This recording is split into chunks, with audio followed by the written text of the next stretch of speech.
वेदसे सुनवाम सोममराति यतो निदहाति वेदः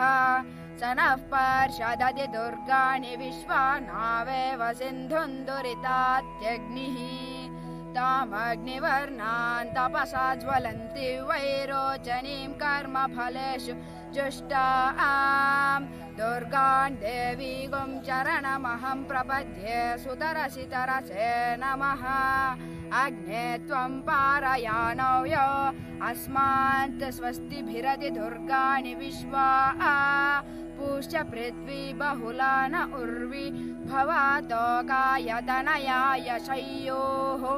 विश्वानि नो दुर्गः जातवेदः सिन्धुर्ननावा दुरितादिपर्षि अग्ने अत्रिवन्मनसा गृणानो अस्माकं बोध्यविता तनूनाम् पृतनाजितगुं सहमानमुग्रमग्निगुं हुवेम परमान्त सदस्तात् स नः पार्षदति दुर्गाणि विश्वा क्षामद्देवो अतिदुरितात्यग्निः प्रज्ञोषिकमीढ्यो अध्वरेषु सनाच्च होता नव्यश्च सत्सि स्वाञ्चाग्ने तनुवं विप्रयस्वास्मभ्यञ्च सौभगमायजस्व गोभिर्जुष्टमयुजो निषिक्तन्तवेन्द्र विष्णोरनुसञ्चरेम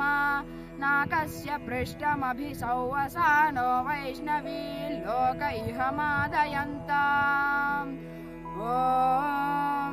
कात्यायनाय विद्महे कन्याकुमारी धीमहि तन्नो दुर्गे प्रचोदयात्